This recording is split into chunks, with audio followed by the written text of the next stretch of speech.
lokasi ekoturism tersebut. Kemudian mampu meningkatkan, ada nilai tambah ekonomi, ya, nilai tambah ekonomi. Ketika kita berbicara tentang sebuah kegiatan daripada ekoturism atau ekowisata, tentunya ini dampak tentunya terhadap masyarakat lokal. Ini harus kita dapat memberikan kontribusi.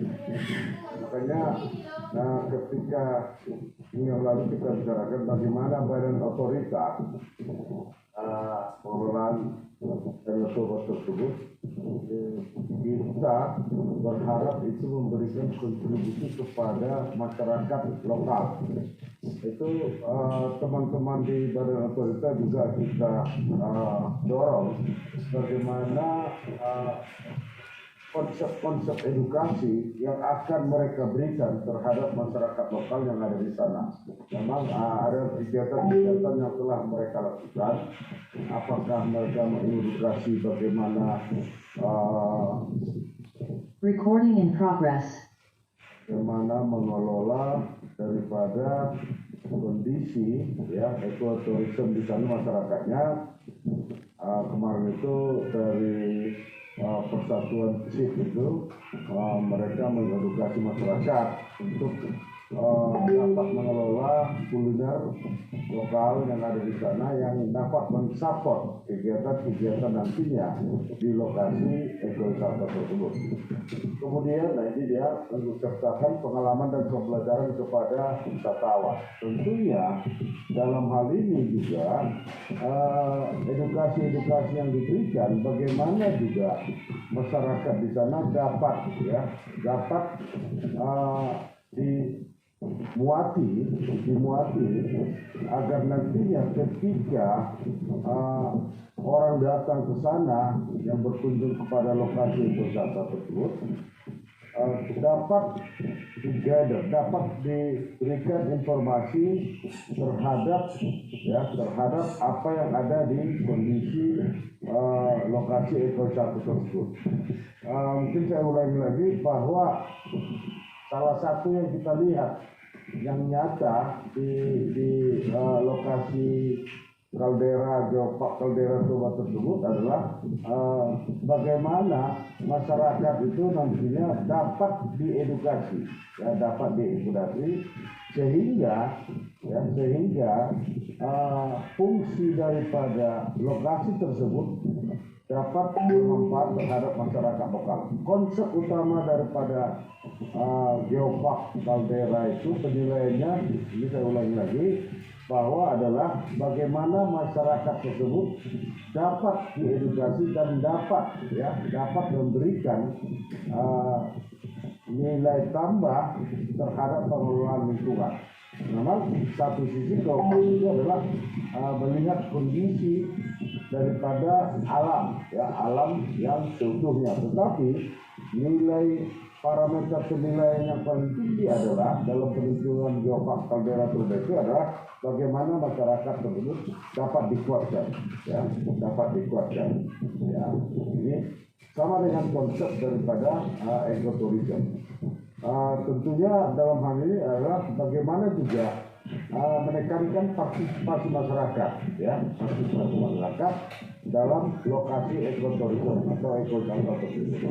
Tentunya hal-hal inilah yang menjadi komponen yang dapat kita lihat dalam ekowisata tersebut. Kemudian ketika kita melihat secara terminologi daripada ekowisata tersebut atau ekoturism tersebut, ada 3 hal yang bisa kita lihat secara terminologi. Jadi artinya kita harus memasukkan dalam konsep perencanaan kita sebagai seorang planner, kita harus memasukkan terminologi sebagaimana sebenarnya ekoturism tersebut dijalankan, terminologinya berarti alurnya, tentunya ini adalah bagaimana berawal daripada ekologi, jadi artinya dari kondisi daripada ekosistem atau daripada alam, ya. Kemudian, ini kita bahwa di dalam lokasi tersebut ada nilai-nilai budaya yang telah terbentuk sebelumnya. Jadi artinya kondisi masyarakat lokal tersebut merupakan, ya, sosial budaya yang telah ada sebelumnya. Kemudian inilah yang akan kita kembangkan memiliki nilai tambah secara ekonomi. Jadi artinya di mindset terminologi ekoturism itu diawali kondisi alam, ya, naturnya, nah kemudian kulturnya, kemudian bagaimana yang ada di sana itu akan kita tingkatkan memiliki nilai tambah, ya, nilai tambah ekonominya. Masuk kepada terminologi berikutnya, tentunya awal tadi akan kita kembangkan, ya, apa yang ada di lokasi ekoturism atau ekowisata tersebut akan kita kembangkan. Tentunya inilah mau kita apakan, ya, mau kita apakan daripada ekoturism, lokasi ekoturism tersebut, potensi tersebut. Tentunya ini bisa menjadi sebuah pilar pendidikan, kemudian itu bisa menjadi sebuah kenangan atau menjadi pengalaman. Baru kemudian nilai kepuasannya juga bisa kita kelola. Kemudian di sana ada menjadi sebuah kenangan yang akan dibentuk nantinya dalam pengelolaan daripada ekowisata tersebut, ekoturism tersebut. Tentunya ini adalah harus merujuk kepada konsep-konsep dan referensi serta penata kelolaan daripada lokasi ekoturism tersebut, ya. Itulah terminologi kedua daripada ekoturism. Kemudian dalam tata kelola ini mungkin yang masuk kepada konsen bagaimana planning dan manajemennya. Tentunya dalam tata kelola nilai ekowisatanya kita bisa membuat atraksi-atraksi, ya, kegiatan-kegiatan. Di sini dikatakan ada eco city tourism sampai kepada eco rural tourism. Baru kemudian di lokasi-lokasi maritim atau marine itu bisa kita buat atraksi eco marine tourism. Kemudian di lokasi pegunungan eco forest dan mountain tourism, ya, atraksi-atraksi yang akan kita timbulkan dalam lokasi ekowisata tersebut. Tentunya ini bisa dibentuk dengan apakah dia dalam bentuk taman, ya, maupun dia milik perorangan maupun milik daripada masyarakat corporate, masyarakat yang ada di lokasi tersebut, maupun dikombinasikan dengan pemerintah. Bahkan ada yang murni pemerintah, ya. Saat ini Badan Otorita diharapkan lokasi kawasan Badan Otorita Pengelolaan Danau Toba itu BPDT ada sekitar 900 hektar itu, ini diharapkan menjadi lahan daripada pemerintah, di mana pengelolaannya adalah akan dioptimalkan oleh pemerintah. Makanya dibentuk dengan Perpres Badan Otorita, ya, Badan Otorita. Ketiga terminologi inilah yang akan membentuk mindset kita dalam melakukan penata kelolaan daripada lokasi atau potensi ekowisata tersebut. Ada di awalnya kita tentunya melihat bagaimana itu didasari apa potensi yang ada di dalam potensi ekowisata tersebut. tentunya dengan mengadopsi daripada terminologi yang ada tiga hal ini, inilah yang akan kita kemas menjadi sebuah perencanaan dalam ekotourism, ya, dalam ekowisata. Tentunya ketika kita ingin melakukan bagaimana sebenarnya lokasi atau potensi ekowisata tersebut, ya, tentunya kita harus melihat bagaimana sebenarnya apa sebenarnya menjadi komponen dasar, ya, dalam kegiatan-kegiatan ataupun dalam perencanaan di ekowisata tersebut. Ada 4 hal yang bisa kita lihat, yaitu dalam hal ini yaitu komponen biofisiknya, ya, biofisiknya. Tadi terminologi itu adalah bagaimana kondisi ekologinya, tentunya terkait ini adalah komponen dasar, ya, biofisik. Tentunya ketika kita melihat bagaimana sebenarnya komponen biofisik di sana, tentunya tidak terlepas daripada flora dan fauna yang ada di potensi ekowisata tersebut yang akan kita rencanakan tersebut. Jadi kita bisa melihat tentunya dalam perencanaan itu akan dihitung bagaimana kondisi biofisik, komponen biofisik sebelum dilakukan aktivitas atau kegiatan ekowisata di lokasi tersebut. Tentunya dalam penghitungan biofisik flora dan fauna ini ada beberapa cara yang akan kita gunakan dalam penghitungannya. Apakah dilakukan penghitungan secara multiple maupun secara acak dalam penghitungan daripada komponen biofisik flora dan fauna tersebut. Gunanya untuk apa? Ya, gunanya untuk apa? Disinilah kita nanti akan bisa melihat apakah dalam penata kelolaan daripada lokasi ekowisata tersebut terjadi degradasi. Nah, ini yang nantinya yang menjadi sebuah parameter bagi perencana, sehingga dalam tingkat evaluasi nantinya akan bisa dikatakan, akan bisa dihitung bahwa lokasi ekowisata tersebut mengalami degradasi secara komponen biofisik. Mungkin floranya akan berkurang, faunanya akan berkurang. Nah, ini yang perlu menjadi bahan parameter pegangan nantinya, indikator yang akan kita pegang dalam proses berjalannya kegiatan ekowisata di lokasi tersebut.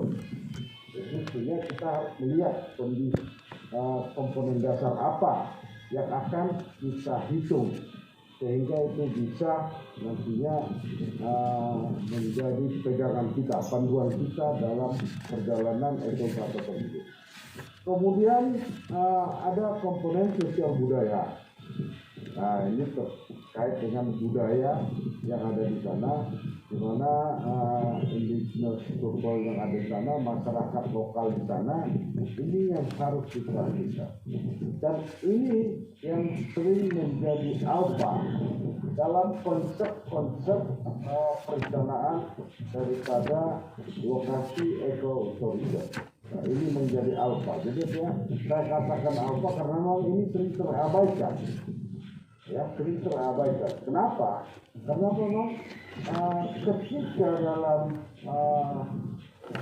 pelaksanaan planning development sebuah lokasi ekowisata, mereka para perencana itu lebih mengutamakan bagaimana lokasi tersebut menjadi sebuah magnet. Tentunya ketika dia menjadi sebuah magnet, dia akan utamakan ketertarikan orang datang ke sana, mungkin dengan secara fisik dia membangun bangunan fisik yang orang datang tertarik, sehingga bangunan itu tidak lagi mengadopsi nilai-nilai budaya yang ada di potensi ekowisata tersebut. Mungkin bahkan dia kegiatan-kegiatan mercusuar, bahkan kafe-kafe yang atau tempat restoran yang dibangun di sana, dia sudah mengadopsi bagaimana orang luar datang dan tertarik, sehingga secara fisiknya mereka utamakan. Itu yang saya katakan sering menjadi alfa, terabaikan komponen sosial budaya ini. Sementara di terminologi ekoturisme itu adalah sosial budaya ini menjadi hal yang sangat penting yang harus dijaga, karena tujuannya adalah bagaimana mengeksplor daripada potensi yang ada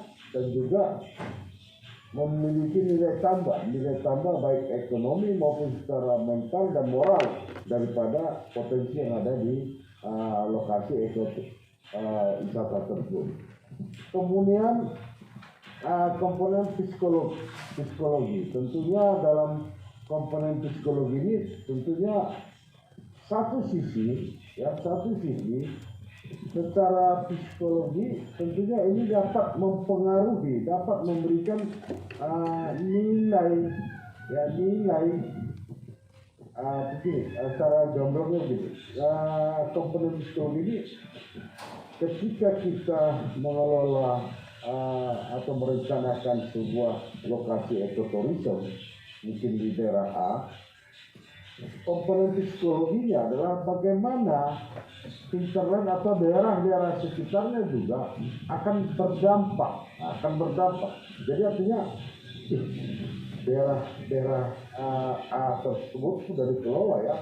Mereka mempunyai lokasi potensi ekoturisme, ekowisata.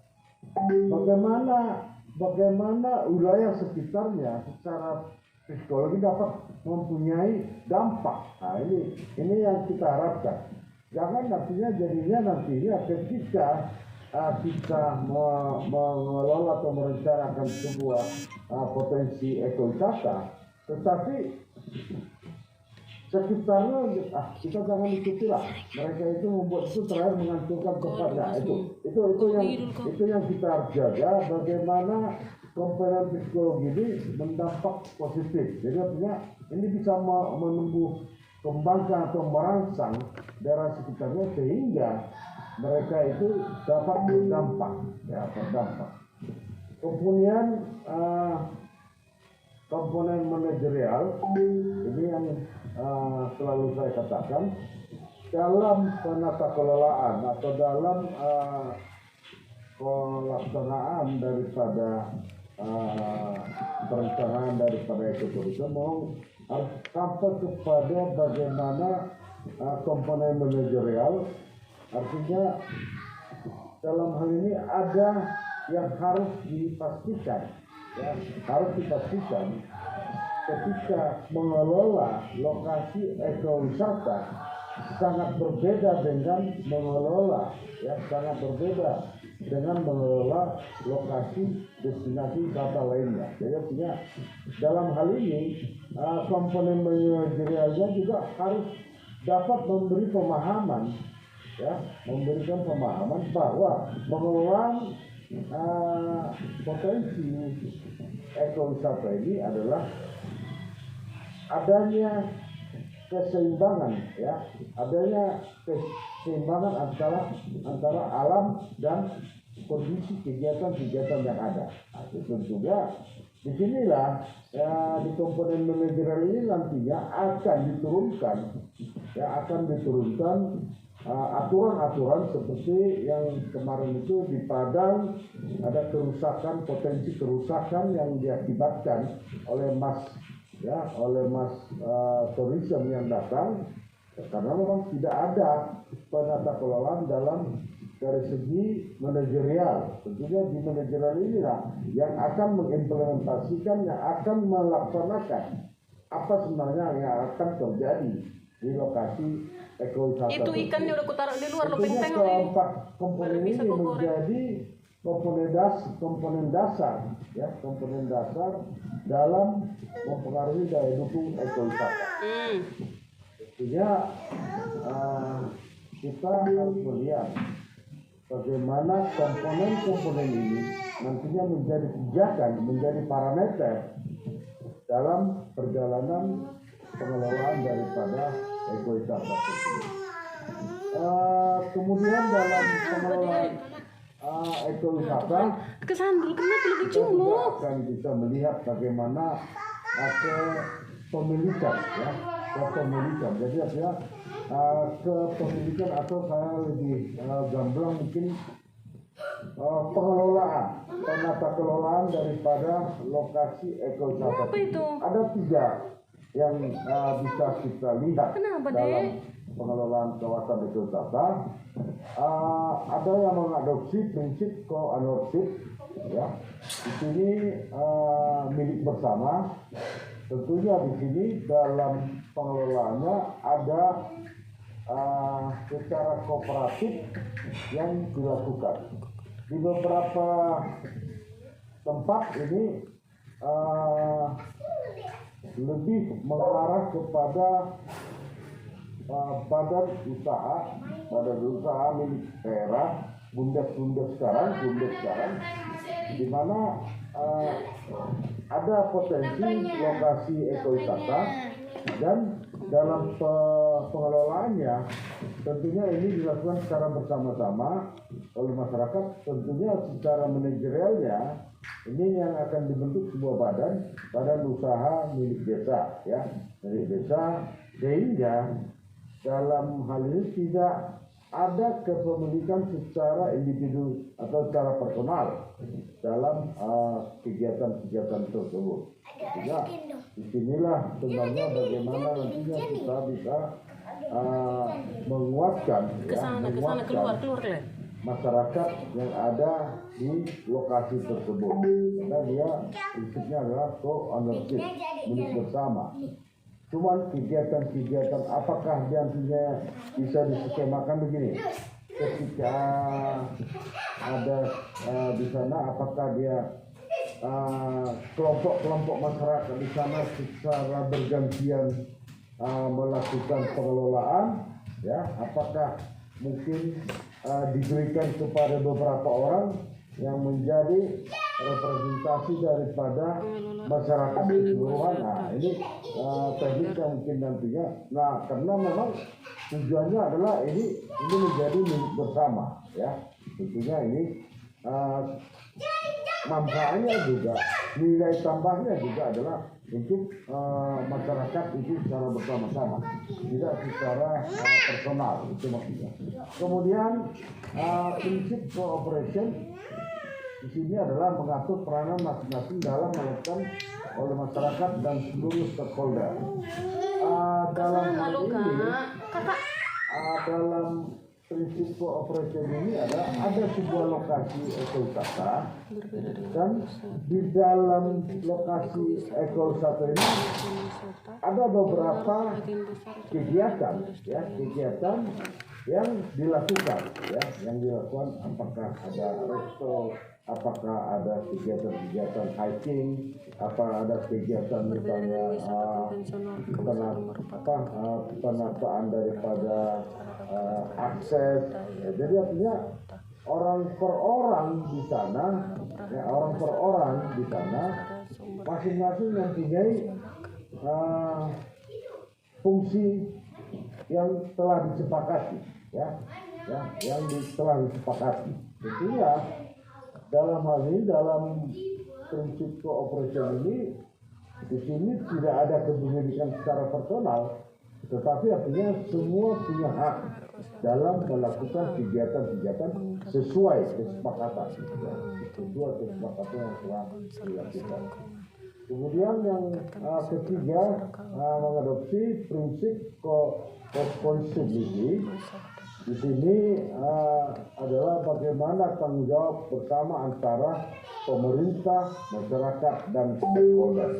Ini sebenarnya merupakan roh daripada pengelolaan daripada ekowisata itu, di mana dalam hal ini pemerintah tidak bisa lepas tangan, masyarakat juga tidak bisa lepas tangan, dan stakeholder lainnya, apakah investor dan lain-lain juga tidak bisa lepas tangan. Jadi artinya dalam prinsip co-responsibility adalah tanggung jawab yang bersama. Tentunya ketika di lokasi tersebut ada orang yang ingin berinvestasi dengan atraksi atau kegiatannya, tentunya secara bersama juga dia harus ikut bertanggung jawab dalam pengelolaan kawasan ekowisata. Jadi ada 3 konsep pengelolaannya: co-ownership, co-operation, dan co-responsibility.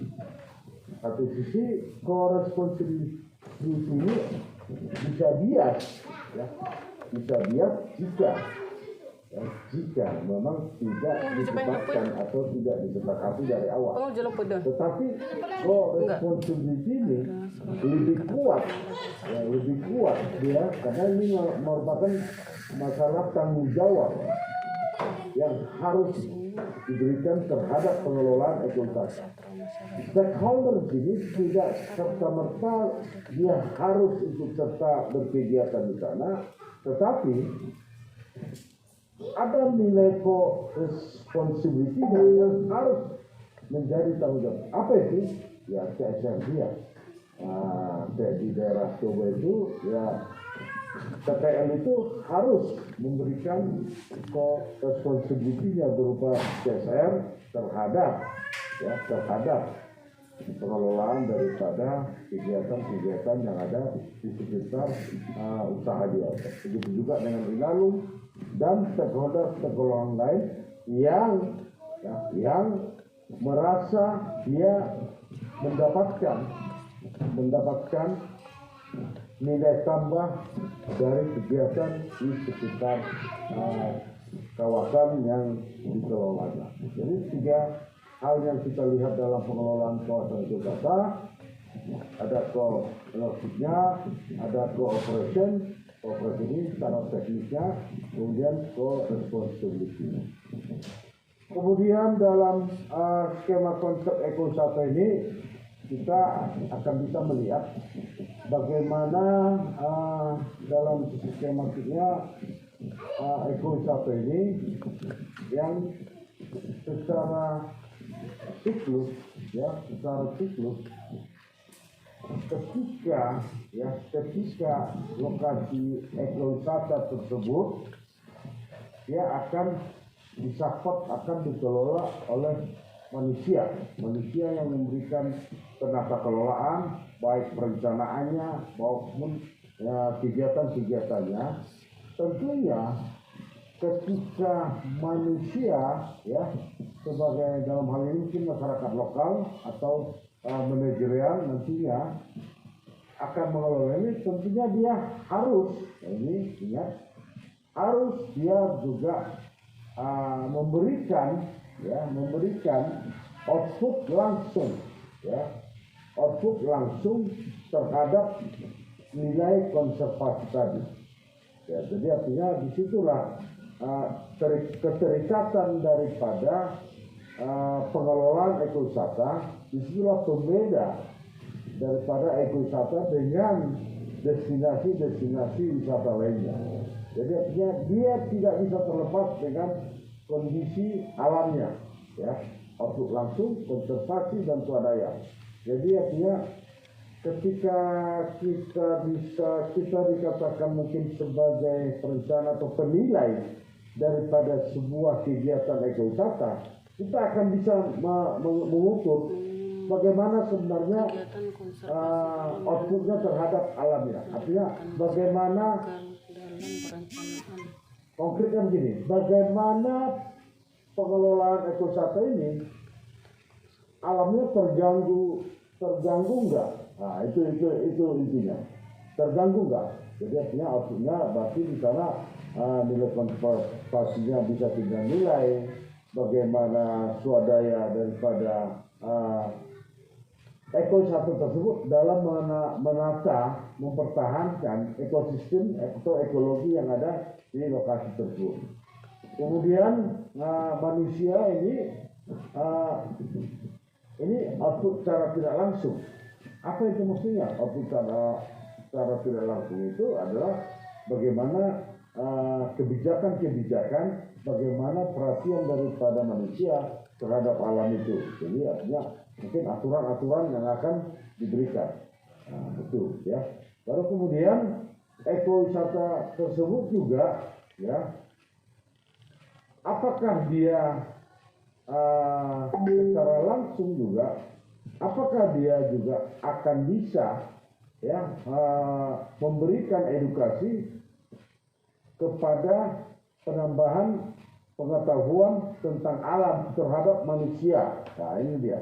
Jadi artinya antara manusia, ekowisata dan alam ini harus ada nilai yang akan diberikan. Jadi artinya dalam penilaian, ketika dalam pengelolaan ekowisata ternyata dalam pengelolaan itu manusia atau sumber daya manusia itu yang ada di sana itu tidak juga bertambah pemahamannya terhadap kondisi daripada ekosistemnya, ya ini juga tidak menjadi bagian yang positif dalam skema konsep ekowisata. Jadi artinya ekowisata ini harus ada output langsung terhadap penata kelolaan daripada alamnya, dan juga ada output langsung terhadap manusia-manusia yang ikut serta,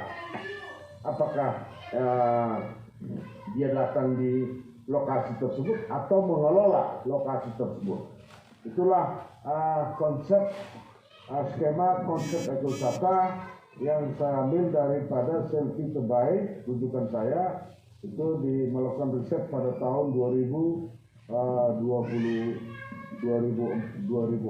ya, 2004. Kemudian secara awam kita bisa melihat bagaimana jenis-jenis ekowisata tersebut. Ada dikatakan ekowisata bahari, ekowisata pegunungan, ekowisata hutan, dan ekowisata kars. Kars ini adalah bebatuan yang menjadi potensi-potensi wisata. Salah satunya di Sumatera Utara itu di daerah Negeri Dolok, ada itu daerah kars, bebatuan dan juga menjadi sumber air panas di perbatasan Deli Serdang dengan Simalungun. Ada itu menjadi salah satu ekowisata kars. Kemudian ekowisata pegunungan, nah ini kita bisa melihat di Bromo dan lain-lain. Di Sumatera Utara juga ada. Kemudian ekowisata hutan dan ekowisata bahari ya, maritim ya, bahari. Namun dalam kegiatan ekowisata juga ya, yang ada di Indonesia ya, ini sudah dibukukan dalam peraturan pemerintah. Ada 5 kegiatan ekowisata yang bisa kita tunjukkan di sini. Yang pertama, wisata pemandangan. Ini terkait dengan objek-objek alam, pantai, air terjun, terumbu karang, flora, hutan, tumbuhan-tumbuhan yang ada di hutan, kemudian fauna, hewan-hewan langka dan endemik yang ada di sana, kemudian perkebunan teh, ya, perkebunan teh dan kopi. Ini kemarin ada pertanyaan, bagaimana Pak, kita bisa nggak mengelola perkebunan kopi yang lalu itu? Apakah itu bisa dilakukan kegiatan ekowisata di Indonesia? Itu setelah diundangkan, telah dimasukkan dalam kegiatan ekowisata menurut Permendagri nomor 1. Menurut Permendagri itu masuk ke dalam wisata pemandangan. Kemarin ibu yang bertanya bagaimana sebenarnya perkebunan kopi, dan saya memberikan contoh di Takengon itu mereka telah membuat itu menjadi sebuah perlakuan wisata, itu masuk pada wisata pemandangan. Kemudian wisata petualangan, kegiatan-kegiatan di alam bebas, alam bebas yang bisa kita lihat itu ada berselancar, ada lintas alam, hiking tadi, mendaki gunung, para layang dan berburu. Kegiatan berburu juga menjadi bagian daripada wisata, dikatakan wisata petualangan. Kemudian wisata kebudayaan dan sejarah. Di sini bagaimana suku-suku terasing yang bisa menjadi objek daripada wisata ekowisata tersebut, itu dimasukkan dalam wisata kebudayaan dan sejarah. Makanya saya katakan di Bali itu Batu sendiri pun dijadikan menjadi destinasi atau tujuan wisata, itu masuk dalam wisata kebudayaan dan sejarah. Sementara di sekitar kita banyak sebenarnya yang bisa kita jual, yang bisa kita jadikan menjadi kegiatan ekowisata, itu masuk kepada wisata kebudayaan dan sejarah. Kemudian ada wisata riset, dalam hal ini bagaimana pendataan spesies tadi, komponen biofisik tadi. Ini merupakan kegiatan daripada wisata riset, pendataan kerusakan alam, konservasi, dan ini menjadi aktivitas ini, kegiatan ini menjadi kegiatan ekowisata di Indonesia, di Indonesia. Kemudian ada wisata sosial, konservasi dan edukasi pendidikan, pembangunan fasilitas umum di dekat objek wisata, revitalisasi lahan-lahan gundul, dan pengembangbiakan hewan langka.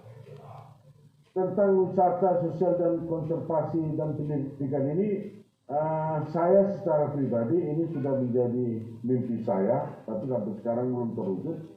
Saya mengadopsi dari sebuah lokasi di Meksiko, ini mungkin bisa saya utarakan bagaimana nantinya ini bisa dikemas menjadi, mungkin nanti Bapak Ibu bisa ikut serta memikirkan atau mungkin bisa melaksanakan. Dalam wisata sosial, konservasi dan pendidikan ini, saya katakan ini menjadi sebuah mimpi saya 10 tahun, mulai dari saya mimpikan ini 10 tahun yang lalu, tapi sampai sekarang belum bisa wujud. Saya orang Batak, saya orang Batak. Tentunya ketika saya katakan saya orang Batak, saya bermimpi ada semacam wilayah atau ada semacam zona, yang nantinya ini menjadi sebuah hutan budaya. Di sini mungkin membutuhkan luasan 10 hektar, atau mungkin Bapak Ibu nanti bisa mengembangkan ini dan bisa mengkonkretkan ini dalam konsep yang saya mimpikan ini.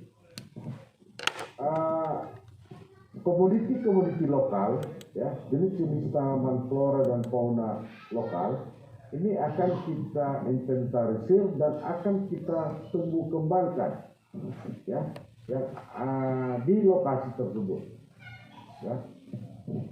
Ketika kita identifikasi dan tumbuh kembangkan di lokasi hutan forestry dan edukasi nantinya itu, mungkin di Batak itu ada pohon sanggar, sangkar itu baru pohon-pohon komoditi lokal, jengkol dan lain-lain, atau yang berkaitan dengan budaya, nira, ya, nira, beringin dan lain-lain, ini akan dikembang biarkan di hutan forestry ini, dan ini menjadi edukasi, ya, menjadi edukasi. Karena kenapa saya mungkin harus lebih getol mengatakan ini menjadi sebuah lokasi budaya dan edukasi, hutan budaya dan edukasi, dan ini bisa menjadi kegiatan ekowisata gitu.